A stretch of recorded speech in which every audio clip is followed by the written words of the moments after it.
Hey guys, good evening and welcome back to my YouTube channel. ठीक है। I hope आप सभी अच्छे होंगे। और आज हम सॉल्व करेंगे previous year question paper CTET का, जो सब्जेक्ट है आपका पर्यावरण अध्ययन। ठीक है, जिसको हम कहते हैं इन्वायरमेंट स्टडी।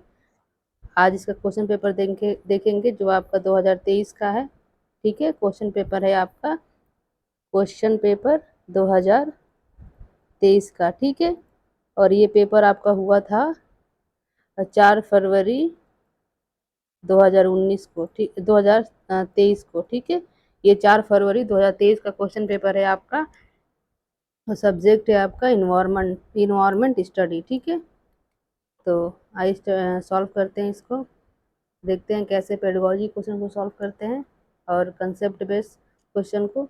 15 इसमें आपके पेडागोजी टाइप के आते हैं और 15 आपके कंसेप्ट बेस आते हैं। ठीक है, तो हमने आपका क्लास लिया है ईवीएस का। ठीक है, वहाँ थ्योरी पूरा पार्ट है और सारे टॉपिक को लिया है जो आपके एग्ज़ाम में आता है। ठीक है, तो वहाँ से आपके 10 से 12 वीडियो हैं आपके ईवीएस का, जिसका मैंने क्लास लिया है। वहाँ से आप उन क्लास को देख लीजिए, आपके सारे 30 में से 25 से 28 क्वेश्चन आपके वहाँ से सही हो जाएंगे। ठीक है, क्योंकि मैंने वही सारे टॉपिक पढ़ाए हैं जो आपके ईवीएस के टॉपिक थे। ठीक है, वो थ्योरेटिकल आपका क्लास था, तो आप प्ले लिस्ट में आपको वीडियो डाल दी गई है सीटेट का, वहाँ से जाके देख लीजिए। और ये आपका जो इन्वायरमेंट स्टडी है आपके 30 मार्क्स के आते हैं, और ये आपका 1 to 5 के लिए है। ठीक है, प्राइमरी के लिए है ये। तो आइए देखते हैं पहला क्वेश्चन। कह रहा है किसी व्यक्ति ने किसी राज्य के ग्रामीण क्षेत्र के लोगों की जीवन शैली का प्रेक्षण करके अपने विचारों को इस प्रकार व्यक्त किया।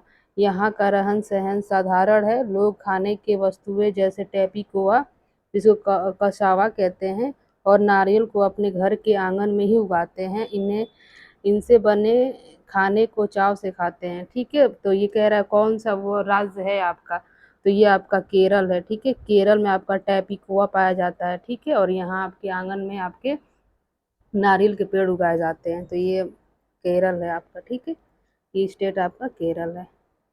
दूसरा क्वेश्चन है, कह रहा है मिजोरम के जंगलों में की जाने वाली झूम की खेती के बारे में आप क्या जानते हैं। तो पहले बताते हैं हम आपको झूम की खेती क्या होता है। तो झूम की खेती क्या होती है, जो आपके पूर्वी राज्यों में की जाती है। ठीक है, और स्पेशली आपके मिजोरम के जंगल होते उधर की जाती है।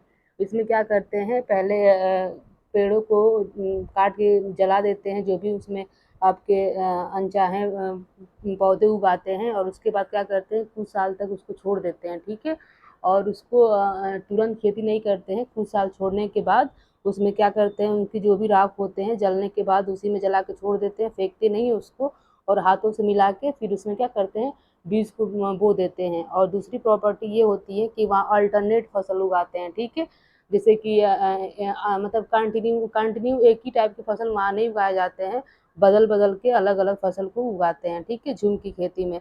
तो पहला ये है कि ये पूर्वोत्तर राज्यों में होती है। ठीक है, पूर्वी राज्यों में। दूसरी बात ये है कि इसमें गैप दिया जाता है, जैसे एक बार खेती कर ली गई तो 2-3 साल के लिए छोड़ दिया जाता है। और जैसे ही 2-3 साल के लिए छोड़ते हैं तो उसमें जो खर पतवार टाइप के छोटे छोटे प्लांट हैं वो निकल जाते हैं। ठीक है, तो फिर उनको क्या करते हैं, जला देते हैं उसी खेत में, और फिर जलाने के बाद जो उसका राख होता है उसी मिट्टी में मिक्स हो जाता है। ठीक है, उसके बाद खेती की जाती है, और एक फसल हो जाने के बाद फिर कुछ टाइम के लिए छोड़ दिया जाता है, और फिर ये चीज़ें फिर से दोहराई जाती हैं। ठीक है, और एक टाइम में मतलब कि एक कंटिन्यू एक ही फसल नहीं उगाया जाता है, जैसे मक्का हो गया, उसके बाद गेहूँ लगाएंगे, उसके बाद चावल लगाएंगे, ऐसे बदल बदल के लगाए जाते हैं। तो इसके बारे में पूछा है। तो कह रहा है कि एक फसल कटने के पश्चात उस भूमि को खुला छोड़ देते हैं, उस पर कुछ वर्षों तक कुछ भी नहीं उगाया जाता है। ये सही कह रहा है आपका। ठीक है, कुछ टाइम के लिए छोड़ते हैं। दूसरा कह रहा है इस भूमि पर उगने वाले बाँसों और खरपतवारों को काट कर जला दिया जाता है। ये भी सही है। कह रहा है इसके पश्चात बीज बोने से पहले इस भूमि को गहरा जोता जाता है। नहीं, गहरा जोता नहीं जाता है। ठीक है, जो आपके राख रहते हैं उसको हाथों से, हल्के हाथों से मिला के बीज छिड़क दिया जाता है, तो जोता नहीं जाता है। ये गलत कह रहा है, यही आपका गलत है। दूसरा तीसरा डी कह रहा है आपका। देखते हैं रासायनिक उर्वरकों का कीटनाशक का उपयोग आवश्यकता अनुसार किया जाता है। नहीं, इसमें हम क्या करते हैं, रासायनिक कीटनाशकों का यूज नहीं करते हैं। ठीक है, जो राख होता है आपका वही उसका उर्वरक का काम करता है। तो ये आपका ऑप्शन जो था सी और डी गलत था, ठीक है। और एक और ऑप्शन है, देख लीजिए। कह रहा है एक ही खेती में विभिन्न प्रकार के फसल जैसे मक्का, चावल, मिर्च और सब्जियों को उगाया जाता है। तो ये आपका ठीक कह रहा है। तो आपका गलत क्या था? आपका सी और डी गलत था। तो सही क्या हो जाएगा? सी डी गलत था, ठीक है। तो आपका ए बी ई सही हो जाएगा, ठीक है, क्योंकि सी डी इसमें भी गलत है, सी इसमें भी आया, सी इसमें भी आया है। तो आपका ऑप्शन ए बी ई सही हो जाएगा। नेक्स्ट है, क्वेश्चन कह रहा है नीचे दी गई पहेली को हल कीजिए, ठीक है। ये पहेली दी गई है, इसको इसके देख के बताना ये क्या कह रहा है। कह रहे काले काले मोती जैसी छोटी सी पर गोल हूँ, बारीक पीसी या दरदरी मैं तीखी स्वाद वाली हूँ, मीठे और नमकीन में दोनों में डाली जाती हूँ, सोचो सोचो कौन हूँ मैं, जल्दी बोलो कौन हूँ मैं। तो ये काली मिर्च है, जो काली कलर की होती है, जो गोल गोल सी होती है, ठीक है, जो दरदरी होती है पीसने पे। तो ये आपकी काली मिर्च होती है। ये ऑप्शन सही हो जाएगा पहला। नेक्स्ट है, क्या कह रहा है निम्न में से कौन सा एक अपनी मादा को उसकी गंध से कई किलोमीटर दूर से पहचान लेता है। तो वो आपका रेशम का कीड़ा है। तो मैंने टॉपिक पढ़ाया ईवीएस के क्लास में, रेशम के कीड़ा के बारे में भी बताया है, फिर हाथी के बारे में बताया, फिर मैंने जूम की खेती के बारे में बताया है, फिर जितने जानवर है आपके बाघ हो उनके सबके बारे में बताया है। तो वहाँ से आपको सारे क्वेश्चन मिल जाएंगे, ठीक है। नेक्स्ट है, कह रहा है निम्न में से उस शहर को चुनिए जहाँ के अधिकांश लोग इलायची और बादाम डाला हुआ गर्म कहवा पीना पसंद करते हैं। तो वे लोग श्रीनगर के होते हैं, ठीक है। यहाँ के लोग क्या करते हैं, अपने चाय में इलायची और बादाम डालते हैं, ठीक है।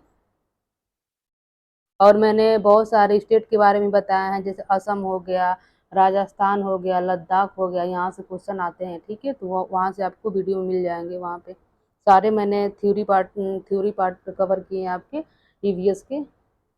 कह रहा है किसी व्यक्ति ने किसी राज्य के अधिकांश ग्रामीण क्षेत्रों का भ्रमण किया और वहाँ जिस प्रकार के घरों में लोग रहते हैं उनके ढांचे के बारे में विवरण दिया। मतलब कि एक इंसान है जो क्या किया है, वहाँ के क्षेत्र का भ्रमण किया है और उसके बारे में अब बता रहा है कैसा है। कह रहा है भारी वर्षा होने के कारण यहाँ के घर जमीन से लगभग 3 मीटर से 3.5 मीटर या 10 से 12 फीट ऊंचाई पर मजबूत बांस के खम्भों को बनते हैं। लोग यहाँ घर में प्रवेश करने के लिए सीढ़ी का प्रयोग करते हैं। तो ये आपका असम है। असम में बहुत ज़्यादा बारिश होती है, ठीक है, इसलिए वहाँ घर जो होते हैं ज़मीन से आपके 3 मीटर के ऊपर बढ़ाने से ये आपका बांस का खम्भा यहाँ लगा देते हैं, यहाँ से आप घर बनाते हैं। ये जो खम्भा होता है आपका खम्भा, ये आपका 10 से 12 फीट लंबा होता है, ठीक है, क्योंकि पानी जब आप क्योंकि जो असम होता है वहाँ पानी बहुत होता है बारिश, तो पानी यहाँ सब पानी भरा भरा रहता है, ठीक है। और इस घर में जाने के लिए सीढ़ी का यूज़ करते हैं। तो ये आपका असम है। और यहाँ की जो छतें होती हैं वो ऐसे होती हैं ढालू टाइप की, कि बारिश होता है पानी इजीली क्या होता है नीचे गिर जाए। तो ये आपका असम का है।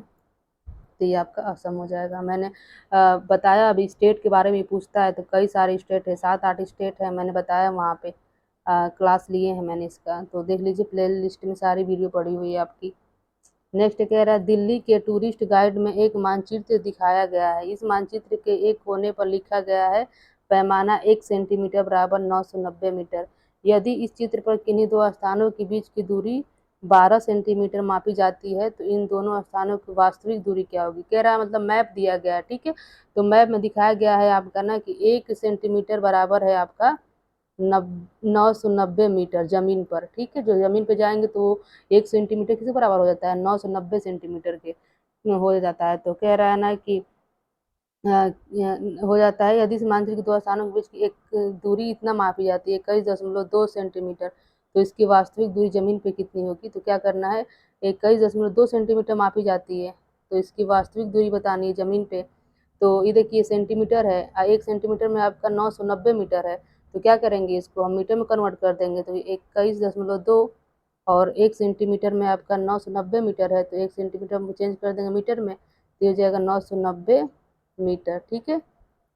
तो यहाँ से गुणा करेंगे तो देखिए पॉइंट के बाद एक अंक है, तो ये आपका कैंसिल हो जाएगा, तो ये आपका 0 से 1 पॉइंट कैंसिल हो जाएगा। तो यहाँ पे हो जाएगा 212 गुणे आपका 99, ठीक है। क्या हो जाएगा आपका 212 गुणे 99, यहाँ से आप मल्टीप्लाई कर लीजिए, ठीक है। तो आइए देखते हैं। तो 212 में आप 99 से गुणा करोगे तो आपका आ जाएगा 20 988 गुणा करके देख लीजिएगा, ठीक है।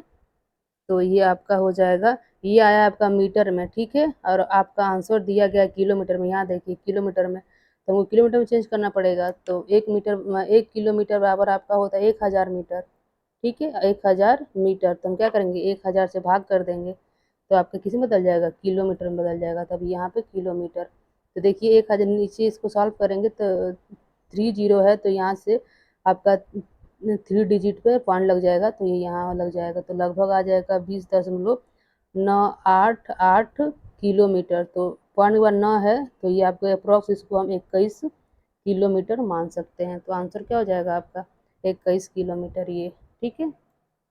इस टाइप के क्वेश्चन पूछते हैं, याद रखिएगा, क्योंकि सीटेट का फॉर्मेट सेम रहता है, वहाँ से फिक्स रहते हैं किस टॉपिक के क्वेश्चन पूछे जाते हैं।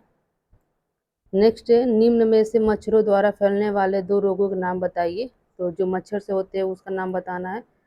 केरा पहला मलेरिया और नियादी बुखार, ठीक है, तो जिसको हम टाइफाइड कहते हैं, लेकिन टाइफाइड आपका मच्छर से नहीं होता है, ये गंदा पानी से होता है, तो ये कैंसल हो गया ऑप्शन।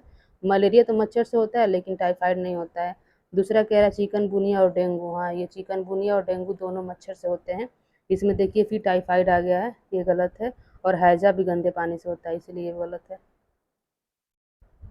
नेक्स्ट है क्वेश्चन 9, क्या कह रहा है, निम्न में से पक्षियों का वह जोड़ा चुनिए जिनकी दृष्टि श्रेष्ठ होती है और हमारी तुलना में 4 गुना दूर तक देख सकते हैं। इनके पक्षियों के बारे में मैंने पढ़ाया है, ठीक है। तो ये आपकी होती है जो बाज और गिद्ध होते हैं, जिसको ईगल और वल्चर कहते हैं। इनकी जो दृष्टि होती है मनुष्य से 4 गुना अधिक होती है। और बाघ जो होता है, बाघ, उसका ना मनुष्य से 6 गुना दृष्टि अधिक होती है। तो ये क्वेश्चन इससे भी पूछता है, बाघ पे भी, और यहाँ चील और गिद्ध पे भी पूछता है, ठीक है। तो ये याद रखिएगा। नेक्स्ट क्वेश्चन कह रहा है, वह राज्य जहाँ तोरांग का अर्थ जंगल होता है, तो कह रहा है वह स्टेट कौन सा है जिसका तोरांग का अर्थ मतलब जंगल होता है। तो वो आपका है झारखंड, ठीक है। झारखंड में जो जंगल होते हैं उनको लोग वहाँ के तोरांग कहते हैं। नेक्स्ट क्वेश्चन है, ये आपका डायरेक्शन पे है, क्वेश्चन आता है हर साल डायरेक्शन पे। कह रहा है किसी छात्र का घर एक्स और उसका विद्यालय वाई पे है, ठीक है। घर आपका एक्स है, विद्यालय वाई पर है, तथा एक्स और वाई के बीच कोई सीधी सड़क नहीं है, अतः विद्यालय पहुंचने के लिए वह छात्र पहले ए पर जाता है जो एक्स के ठीक दक्षिण में है 60 किलोमीटर की दूरी पर है। फिर वह बी पर जाता है जो ए के ठीक पूर्व में 60 किलोमीटर दूरी पर है। फिर वह सी पर जाता है जो बी के ठीक दक्षिण में 50 मीटर की दूरी पर है। और अंत में वह अपने विद्यालय पहुंच जाता है। सी के ठीक पूर्व में 60 किलोमीटर की दूरी पर है। विद्यालय के सापेक्ष घर का दिशा बताइए। तो सबसे पहले कि जो छात्रा है उसका घर जो है वो एक्स पे है, तो मान लेते हैं ये घर उसका एक्स पे, ठीक है। और याद रखिएगा, आपका डायरेक्शन याद रखिएगा, आपका ये पूरब होता है, ये पश्चिम होता है, ये आपका उत्तर होता है, और ये आपका दक्षिण होता है। तो ये घर है उसका एक्स पे, और वो जाना चाहती है वाई पे। वाई आपका उसका स्कूल है, विद्यालय है। तो क्या करती है, जाने के लिए अपने घर से स्टार्ट करती है वो, ठीक है। तो पहुंचने के लिए वह छात्र पहले ए पर जाती है। ए कहाँ है आपका, एक्स के ठीक दक्षिण में 60 किलोमीटर। तो एक्स जो है, एक्स के दक्षिण में 60 किलोमीटर पे ए है। तो आपका ये पूरब हो गया, इधर इधर पश्चिम, इधर उत्तर, इधर दक्षिण, तो नीचे जाएगी वो, तो यहाँ जाएगी तो ए पे पहुँच जाएगी, ठीक है। ये आपकी 60 मीटर है, पहुँच गई ए पर। फिर वह बी बी पर जाता है जो ए के ठीक पूर्व में 60 किलोमीटर है। तो ए का पूरब किधर होगा, इधर, क्योंकि पूरब इधर होता है, तो ये फिर इधर जाएगी 60 किलोमीटर। तो जो एक्स के ठीक 60 किलोमीटर दूरी पर है। फिर वह बी पर जाता है जो ए के ठीक पूर्व में आपका 60 किलोमीटर है, तो यहाँ बी पर पहुँच गया, दूरी पर है। फिर वह सी पर जाता है जो बी के ठीक दक्षिण में है। तो बी का दक्षिण क्या होगा, नीचे होगा, देखिए दक्षिण नीचे होता है। तो फिर वो सी पर पहुँच गया दक्षिण में, ठीक है, जो आपका 50 मीटर पे है। अंत में वो अपने विद्यालय पहुंच जाता है जो ठीक के पूर्व में स्थित है। सी पर पहुंचा, उसके बाद अपने विद्यालय पहुंचेगा जो सी के ना आपके पूर्व में है। तो पूरब इधर होता है, तो इधर चलेंगे इधर, तो ये पूरब है 60 मीटर, ठीक है। तो अब ये अपने विद्यालय, इसका वाई था ना, यहाँ पहुंच गया। अब कह रहा है कि विद्यालय के सापेक्ष घर की स्थिति बताइए। ये विद्यालय है, तो कह रहा है विद्यालय के किस साइड में घर है। तो पहली बात की घर आपका यहाँ पे है, तो विद्यालय के ऊपर है, तो ऊपर है कि है, तो उत्तर में हो गया, ठीक है। और विद्यालय किधर, इधर है, ठीक है। ऐसे डायरेक्शन खींचोगे आप तो विद्यालय के ऊपर है, तो ऊपर मतलब उत्तर, और फिर आपके क्या है, दक्षिण में है, ठीक है, सॉरी इधर है, फिर इधर आ गया ना, इधर यहाँ पे है, इस साइड है, तो ये आपका हो गया, ये उधर इधर पूरब होता है, इधर पश्चिम होता है, तो उत्तर आपका पश्चिम, ठीक है। तो आंसर क्या हो जाएगा, उत्तर और पश्चिम। देखते हैं क्या है, देखिए उत्तर पश्चिम आपका ऑप्शन सही है, डी। नेक्स्ट कह रहा है, आइए देखते हैं क्या कह रहा है।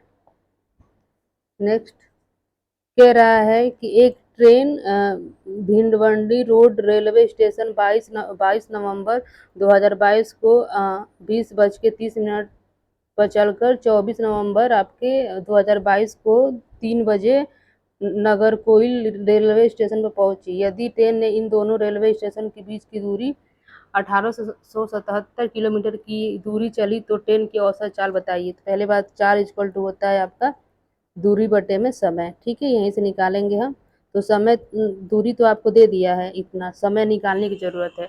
तो आइए समय निकालते हैं। समय निकालने के लिए पहली बात, जो रेलवे स्टेशन से चली है वो कब चली है, 22 नवंबर 2022 को 20 बज के आपके 30 मिनट पे। तो इसको हम मतलब 20 बज के 30 मिनट का मतलब हुआ 8 बज के आपके 30 मिनट पे चली है, ठीक है।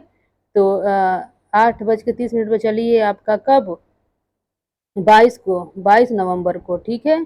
तो इस दिन कितना घंटा चली होगी, 8 तो बज चुका है, तो 9, 10, 11, 12, तो आपका 3.5 घंटा चली होगी। 12 बजे तक चलेगी तो 3.5 घंटा।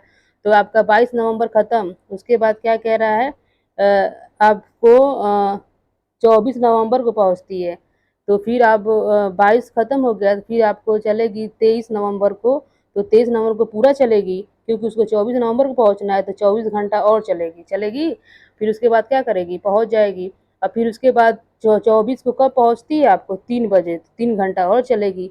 तो 24 नवंबर को बस आपको 3 घंटा चलेगी, 3 घंटा, ठीक है। तो टोटल कितना घंटा चल दी वो, आपका 24 और 3, 27 और 3, 30, तो 30 घंटा आपका 30 मिनट, 30 घंटा 30 मिनट क्या करी है, वो चली है। तो ये आपका टोटल क्या हो गया, समय हो गया। तो चाल इक्वल टू क्या होता है, दूरी बटे में समय, और चाल दूरी दिया आपका 1877, ठीक है।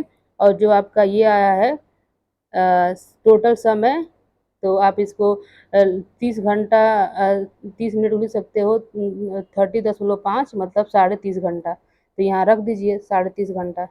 इसको सॉल्व करोगे तो 1877 इंटू 10 हो जाएगा, क्योंकि हम 10 से यहाँ मल्टीप्लाई कर रहे हैं, हर में करेंगे तो अंश में भी करेंगे। तो ये आपका यहाँ पे 305 हो जाएगा, क्योंकि पॉइंट हट जाएगा जब 10 से करेंगे ऊपर और 10 से करेंगे नीचे, तो ठीक है। अब इससे मल्टीप्लाई करेंगे यहाँ पे,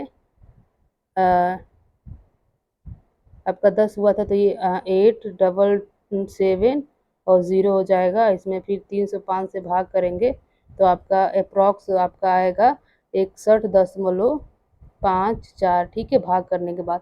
और 61.154 को हम लिख सकते हैं 62 के नियरेस्ट, ठीक है। तो आपका आंसर हो जाएगा 62। नेक्स्ट देखिए, मध्य प्रदेश के 3 सीमांतर्गत प्रदेश कौन से हैं, मतलब कि जो मध्य प्रदेश है उससे सटे हुए राज्य। तो गुजरात तो सटा है, सही है, राजस्थान में सटा है, महाराष्ट्र भी, तो ये पहला ही ऑप्शन सही हो जाएगा। कह रहा है, राज्यों का वह एक समूह चुनिए जिनके समुद्र तट अरब सागर से हैं। तो ये बताइए, आपका भारत होता है ये, ठीक है। तो ये आपके अरब सागर होता है ना, इधर बंगाल की खाड़ी होती है, तो ये अरब सागर, इधर हिंद महासागर होता है। तो कह रहा है ना कि राज्यों को समूह चुनिए जिनके समुद्र तट अरब के सागर की तरफ मतलब इधर है। तो कौन कौन से हैं, तो एक तो आपका कर्नाटक आ जाता है, फिर महाराष्ट्र आ जाता है और केरल आ जाता है, ठीक है। उड़ीसा आपका उधर है, पश्चिम बंगाल के साइड, बंगाल के खाड़ी के साइड है। नेक्स्ट क्वेश्चन है, कह रहा है, निम्न में से वह युगल चुनिए जो हमारे देश के एक राज्य और एक केंद्र शासित प्रदेश से मिलकर बना है। मतलब वो बताना है जो एक राज्य है और एक क्या है, आपका यूनियन टेरिटरी है। तो ये तो दोनों आपका यूनियन टेरिटरी है, गलत हो जाएगा। आपका चंडीगढ़ और दिल्ली, ये भी आपके दोनों स्टेट में आ जाएंगे। और ये देखिए आपका नागालैंड और लद्दाख, नागालैंड आपका स्टेट हो जाएगा और लद्दाख आपका केंद्र शासित प्रदेश हो जाएगा। सी सही हो जाएगा। नेक्स्ट क्वेश्चन है, कह रहा रमा अवधान स्मरण शक्ति, समस्या समाधान और योजना बनाने का उल्लेख कर रही है, वह के संकेंद्रित है। समस्या समाधान कर रही है मतलब वो अपने दिमाग का यूज कर रही है, ठीक है। तो ये आपका ऑप्शन संज्ञान, संज्ञान मतलब क्या है, दिमाग पे काम कर रही है वो। संज्ञान मतलब चीजों को जानना हो जाएगा। नेक्स्ट क्वेश्चन नंबर 17 कह रहा है, ईवीएस के शिक्षक ने बच्चों को वृक्षों की गिरी हुई पत्तियों को आकार, माप, बनावट इत्यादि के आधार पर समूहों में व्यवस्थित करने के निर्देश दिए। शिक्षक क्या कर रहा है? तो देखिए शिक्षक क्या कर रहा है, उसको अवलोकन करा रहा है, ठीक है। स्पष्ट रूप से रियल अवलोकन करा रहा है, चीज़ों को दिखाकर। तो ये आपका अवलोकन हो जाएगा, क्योंकि बच्चे क्या कर रहे हैं, आपके चीज़ों को सामने से देख रहे हैं। तो चीज़ों को सामने से देखेंगे, पत्तियों को सामने से देखेंगे पेड़ के, तो क्या हो जाएगा, अवलोकन हो जाएगा। नेक्स्ट कह रहा है, विद्यार्थियों में पर्यावरण दृष्टिकोण व पर्यावरण ज्ञान की जागरूकता लाने के लिए एक पर्यावरण अध्ययन का शिक्षक क्या कर सकता है। मतलब ईवीएस आपको पढ़ाना है, आप टीचर हो, तो आप क्या करोगे। पहला कह रहा है, शिक्षक उनसे घरेलू वस्तुओं को बनाने में प्रयोग होने वाले जैविक एवं भौतिक संसाधनों की सीमित उपलब्धता को बताएगा। हाँ, मतलब कि जो भी आपके चीज़ें खत्म हो रही हैं धीरे धीरे, जो हम घर में यूज़ करते हैं, उस पर हम उसको चीज़ों को बताएंगे, बच्चों को अवेयर करेंगे। जैसे पानी है आपका, पानी को बर्बाद नहीं करना चाहिए, ठीक है। जो कोयला है, कोयला भी खत्म हो सकता है, जो आपके ईंधन का प्रमुख साधन है, तो इनके बारे में बताएंगे। दूसरा कह रहा है, शिक्षक को अपने आसपास उपस्थित वनस्पति व पशुओं पर मानव व्यवहार का प्रभाव बताना चाहिए। ये भी सही है। क्या करेंगे, बच्चों को चीज़ों से अवेयर करेंगे, जैसे आपके पशु पक्षी हैं, मानव के जो दुर्व्यवहार होता है उनसे उन पर क्या इफेक्ट पड़ता है वो भी बताएंगे। सी कह रहा है, शिक्षक राष्ट्रीय और अंतर्राष्ट्रीय डॉक्यूमेंट्री फिल्में दिखाएगा। हाँ, इससे बच्चे अवेयर होते हैं फिल्म दिखाने से, ठीक है। फिल्म क्या होता है, बच्चों की निश्चित ज्ञान में भंडारण करता है, मतलब कि क्या होता है उनके अस्थायी ज्ञान की प्राप्ति होती है। चौथा कह रहा है, शिक्षक औद्योगिकरण के लिए वन उन्मूलन का महत्व बताएंगे। तो ये भी सही है, बाकी कंपेयर में ये सब ज़्यादा सही है, क्योंकि सब चीज़ें आपके एकदम सामने से उनके जीवन से रिलेटेड हैं, तो इसलिए बच्चों को ज़्यादा समझ में आएगी। इसलिए आपका डी ऑप्शन थोड़ा सही नहीं है। इसमें देख लीजिए ए बी सी, ठीक है, ये आपका सही हो जाएगा।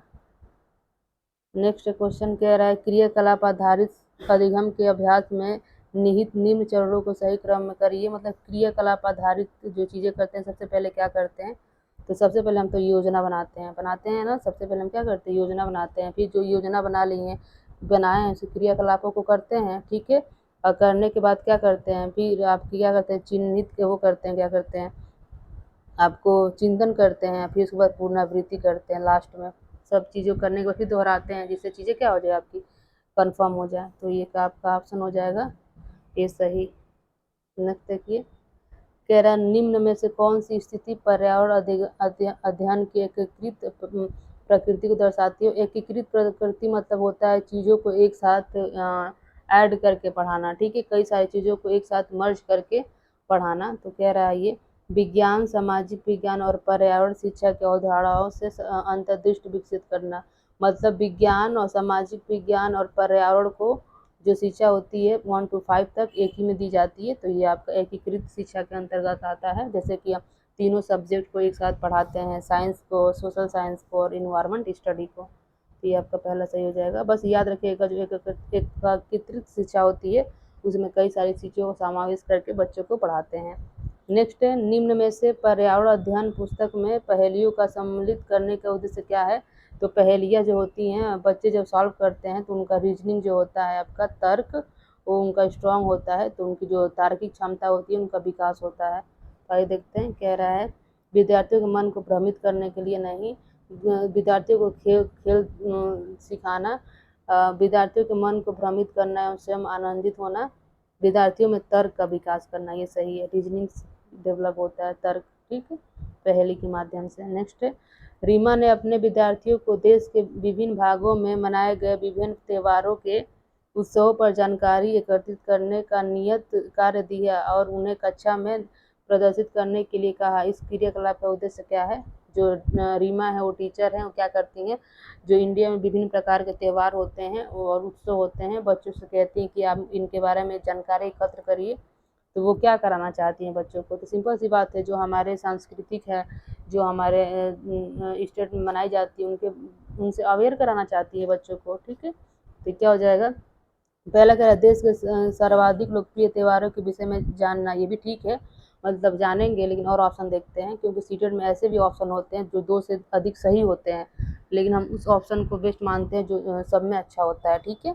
दूसरा कह रहा है हमारे देश में सांस्कृतिक विविधता के विषय में विद्यार्थियों को संवेदनशील बनाना। संवेदनशील मतलब क्या, अवेयर बनाना, ठीक है, बच्चे उनके बारे में सोचेंगे, ठीक है। तो ये आपका सही आंसर हो जाता है। और भी देख लीजिए ऑप्शन, कह रहा है हमारे देश में मनाए जाने वाले विभिन्न त्योहारों का एक रिकॉर्ड बनाना। रिकॉर्ड तो बनाया जा रहा है, लेकिन ये ज़्यादा सही है। इन मकसद टीचर का ये है, ठीक है, संवेदनशील बनाना विद्यार्थियों को। विभिन्न त्योहारों को उत्सव के रूप में मनाने के लिए विद्यार्थियों को प्रेरित करना। तो सारे त्योहार विद्यार्थी नहीं मना सकते हैं, क्योंकि हमारे देश में 28 राज्य हैं, तो 28 राज्य के बहुत सारे हो जाते हैं, तो बच्चे ऐसे मनाएंगे नहीं। तो ये आपका ऑप्शन आपका बी सही हो जाएगा। नेक्स्ट है 23 क्वेश्चन नंबर, कह रहा है आदित्य एक ईवीएस शिक्षक अपने शिक्षार्थियों के साथ बैठे और उन्हें चिकनी मिट्टी के कई चीज़ें बनानी सीखी। एक विद्यार्थी जो अन्य विद्यार्थियों के साथ फर्श पर नहीं बैठ सकती थी, वह कुर्सी पर बैठी और उसने आदित्य और उसके सहपाठियों से चिकनी मिट्टी से विभिन्न वस्तुएं बनाना सीखी। इस क्रियाकलाप के दौरान आदित्य ने बच्चों से बातें की और सृजनात्मकता को प्रोत्साहित किया।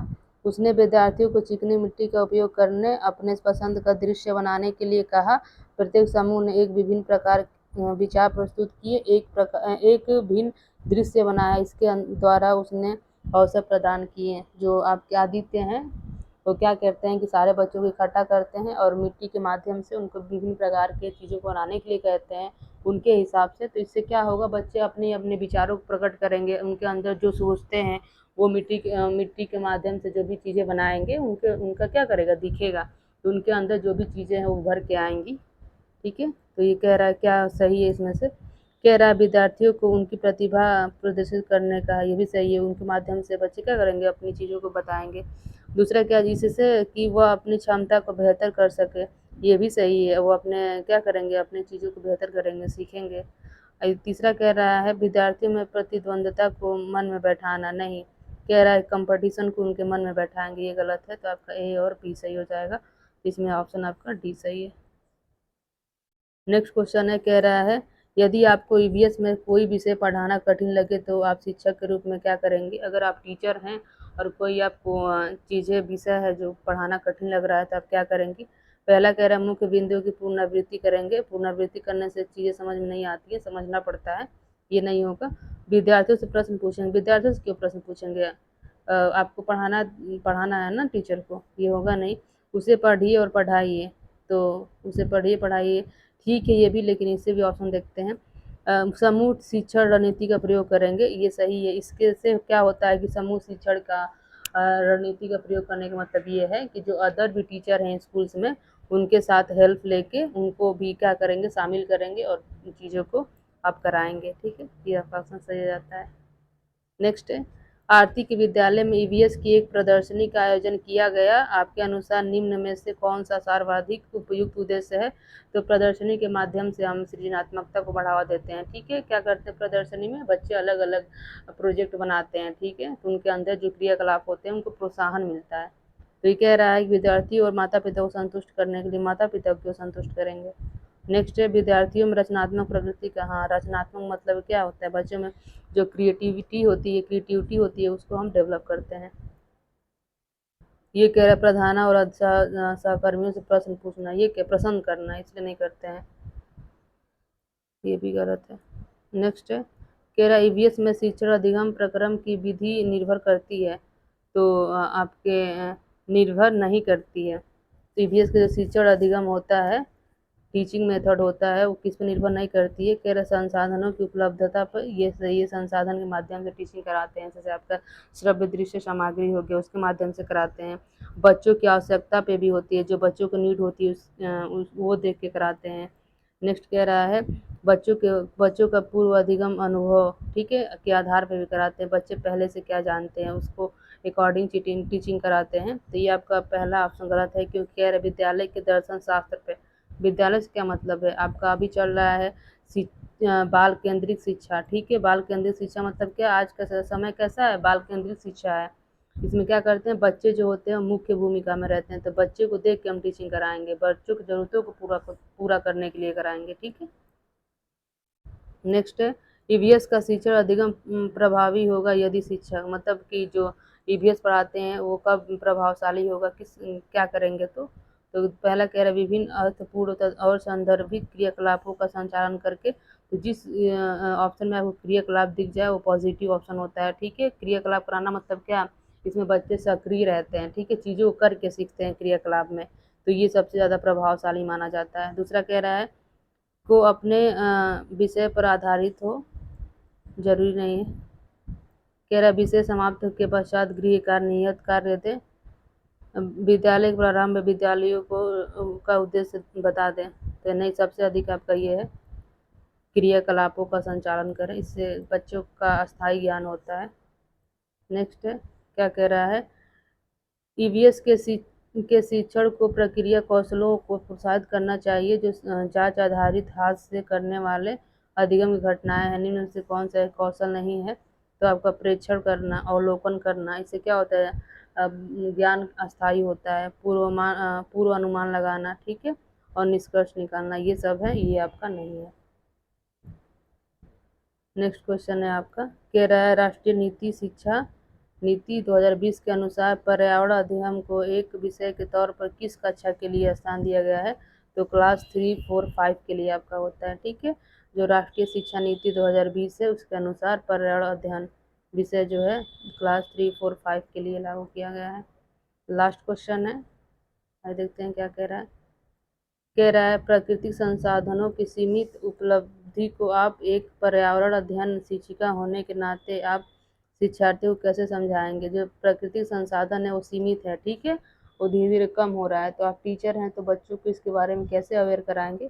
तो पहला कह रहा है प्राकृतिक संसाधन एक अच्छी सी पुस्तक के माध्यम से, ऐसा कुछ नहीं है, माध्यम से नहीं, पुस्तक माध्यम से ज़्यादा इफेक्टिव नहीं रहेगा। कह रहा प्राकृतिक संसाधनों का एक अच्छा व्याख्यान देके, लेक्चर मेथड से नहीं, बच्चों को लेक्चर मेथड से निष्क्रिय रहते हैं, ठीक है, वो क्या करते हैं, बस श्रोता बन के सुनते हैं। कह रहा किसी पर्यावरण विशेषज्ञ द्वारा भाषण के माध्यम से, इसका यूज नहीं करेंगे। कक्षा में बच्चों को कोयले का टुकड़ा दिखाकर उसकी भविष्य में उपलब्धता एवं उपयोगी का चर्चा करेंगे। जैसे कोयला आपका क्या है, प्राकृतिक संसाधन है और धीरे धीरे ये खत्म होता जा रहा है, तो हम उसको क्या करेंगे, अवलोकन कराएंगे सामने से, बच्चे को वो कोयले का टुकड़ा दिखाएंगे, उसके बारे में बताएंगे कि क्या ये आपका प्राकृतिक संसाधन है और धीरे धीरे ये खत्म हो रहा है, तो ये आपका ऑप्शन सही हो जाएगा। याद रखिएगा जो सीटेट होता है वो जो भी सीटेट में ऑप्शन होते हैं सारे चाइल्ड सेंटर्ड होते हैं, जो भी बच्चा होता है उसको मान के मतलब आंसर दिया जाता है, ठीक है, क्योंकि आज का जो शिक्षा प्रणाली है वो बच्चे पे केंद्रित है, बालक के केंद्रित है, बालक पे न कि शिक्षक पे न कि विद्यालय पे, ठीक है। जो शिक्षा और विद्यालय होता है वो बालक के लिए ही माना जाता है, न कि बालक शिक्षा और विद्यालय के लिए ही है। याद रखिए बच्चों को कभी भी दंड नहीं देना है, जिस ऑप्शन में बच्चों को दंड देने की बात करें वो ऑप्शन आपका गलत होता है। बच्चों को डांटना नहीं चाहिए, बच्चों को रोट लर्निंग मतलब बच्चों को रटाना नहीं चाहिए चीज़ों को, ठीक है, ये सब निगेटिव साइन करते हैं। बच्चे को बाहर नहीं निकालना चाहिए क्लास से किसी भी मतलब सिचुएशन में, और दूसरा बच्चों को मतलब कि हमेशा मोटिवेट करना चाहिए, ठीक है, और बच्चों की अंदर की कमियां नहीं निकालनी चाहिए। अगर किसी भी ऑप्शन में बच्चे की कमियां निकाली जा रही है, बच्चों को दंड देने की बात की जा रही है, ठीक है, बच्चों को क्लास से बाहर करने की बात की जा रही है, तो ये आपका ऑप्शन नहीं होता है, ये गलत ऑप्शन माने जाते हैं। तो ये कुछ ट्रिक है आपके जो सीटेट फॉलो करता है, तो आप माइंड में रखेंगे, तो जो आपके ऑप्शन रहते हैं, आपको ऑप्शन नहीं समझ में आते हैं तो ट्रिक के माध्यम से आप इसको इलिमिनेट कर सकते हैं ऑप्शनों को, ठीक है। आपको वीडियो पसंद आया हो तो लाइक शेयर सब्सक्राइब कर दीजिए, ठीक है, और इस प्रकार के और सारे क्वेश्चन को कैसे हम पेडागोजी के क्वेश्चन को सॉल्व करते हैं हम बात करेंगे। और मैंने ईवीएस के सारे आपका जो भी ईवीएस का सिलेबस है, ईवीएस का संपूर्ण सिलेबस मैंने डिस्कस कर दिया है और आपके प्लेलिस्ट में है, वहाँ से जाके देख लीजिए, आपके सारे वो डाउट क्लियर हो जाएंगे और आपके 30 में से आपके 25 से 28 नंबर आपके वहाँ से मिल जाएंगे, क्योंकि मैंने वहाँ हर एक टॉपिक को डिस्कस किया है। जैसे आपके खिचड़ी का पेड़ हो गया, जितने आपके स्टेट हो हैं जो मान लीजिए स्पेशल टाइप के यहाँ से क्वेश्चन आते हैं, जैसे कि आपका असम हो गया, लद्दाख हो गया, राजस्थान हो गया, केरल हो गया, ये सब बताया है मैंने। फिर पशुओं के बारे में बताया है, बाघ हो गया, चीता हो गया आपका, हाथी हो गया, इनके बारे में बताया है। ठीक, पक्षियों के बारे में बताया है, उनके घोंसलों के बारे में बताया है, कौन सा पक्षी कहाँ घोंसला बनाती है। फिर सांप के बारे में बताया है, सांप 4 टाइप के होते हैं, कौन कौन से जहरीले सांप होते हैं। फिर मतलब सारे मैंने प्रीवियस के सारे आपके टॉपिक वहाँ क्लियर किए हैं, तो वहाँ जाके देख लीजिए। सारा वीडियो वीडियो आपका पड़ा हुआ है प्लेलिस्ट में, वहाँ से आपको 10 से 12 वीडियो मिल जाएंगे, सब लेक्चर बेस है। ओके, अगर आपको पसंद आया वीडियो तो लाइक से सब्सक्राइब कर दीजिए। Thank you.